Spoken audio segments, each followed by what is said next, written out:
Hey everyone, welcome back. Today I want to introduce you to the Golem and the Jinni. Isn't that a gorgeous cover? That's what made me bring it home.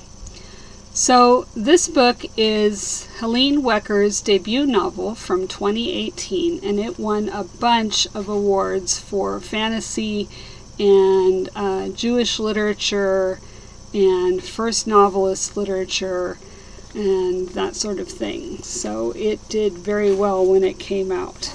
And it is the tale of two unwilling immigrants who are brought to New York in 1899 by their basically owners.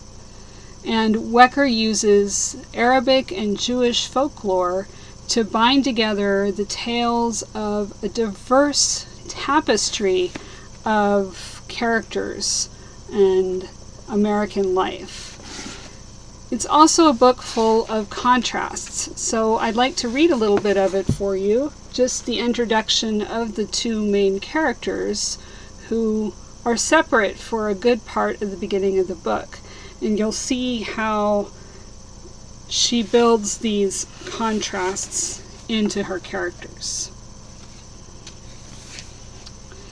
Slowly the golem came to life. First to wake were her senses.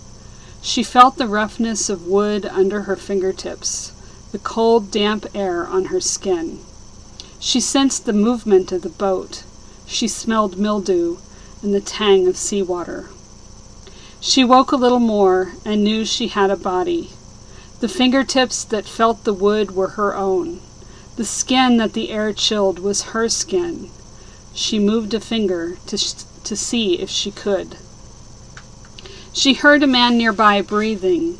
She knew his name and who he was. He was her master, her entire purpose.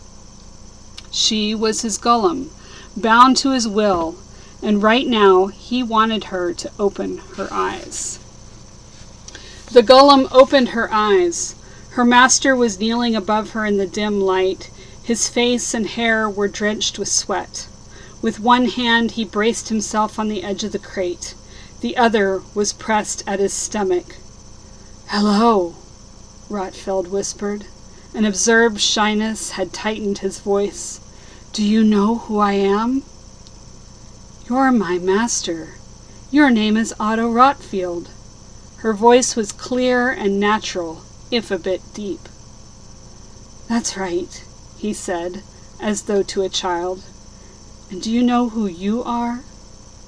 "A golem." She paused, considering. "I don't have a name." "Not yet," Rotfield said, smiling. "I'll have to think of one for you." Suddenly he winced. The golem didn't need to ask why, for she could feel it as well, a dull ache that echoed his. "You're in pain," she said, concerned. "It's nothing," Rotfield said. "Sit up." She sat up in the crate and looked about. So that's her birth, and she is a tale of impulse versus reason, of strength versus submission, as she tries to put together who she is in this life. And then later we meet the Jinni, and his tale is very different. So let me introduce you to him. Alone in his shop, Arbili examined the flask. It was about 9 inches high, with a round bulbous body that tapered to a thin neck. Its maker had decorated it with very precise and detailed band of scrollwork. Instead of the usual repeating pattern, the loops and whirls threaded through their neighbors seemingly at random before joining up with themselves again. As he stood there, his iron poised above the flask, a strange feeling of foreboding stole over him. His arms and back turned to goose flesh. Shivering, he put down the iron and took a deep breath. What could possibly be bothering him? It was a warm day, and he'd eaten a hearty breakfast. He was healthy, and business was good. He shook his head and took up the iron again. and touched it to the scrollwork, erasing one of the loops. A powerful jolt blasted him off his feet, as though he'd been struck by lightning. He flew through the air and landed in a heap beside the work table. Stunned, ears ringing, he turned over and looked around. There was a naked man lying on the floor of his shop. As Arbely stared in amazement, the man drew himself to sitting and pressed his hands to his face. He dropped his hands and gazed around, eyes wide and burning. He looked as though he'd been chained for years in the world's deepest, darkest dungeon, and then hauled roughly into the light. The man staggered to his feet. He was tall and well-built, with handsome features. Too handsome, in fact. His face had an eerie flawlessness, like a painting come to life. His dark hair was cropped short. He seemed unconscious of his nakedness.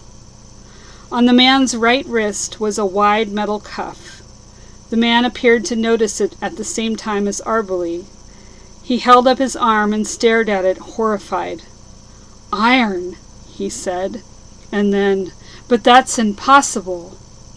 Finally, the man's glance caught Arbely, who still crouched next to the table, not even daring to breathe.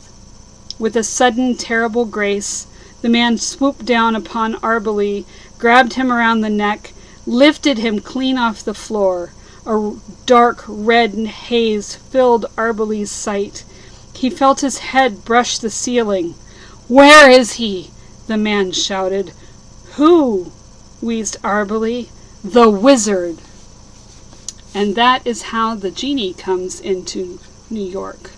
A life of morality versus his amoral nature, of discipline versus whim.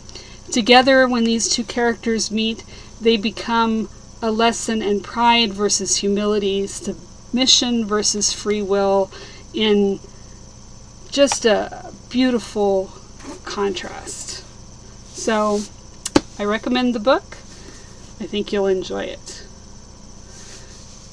See you next week. In the meantime, please like, share, subscribe, turn on the notifications, and comment below. Have you read The Golem and the Jinni? Have you read anything like The Golem and the Jinni that I might like? I'd love to hear your opinions, and I'd love to hear your recommendations. So, see you next week.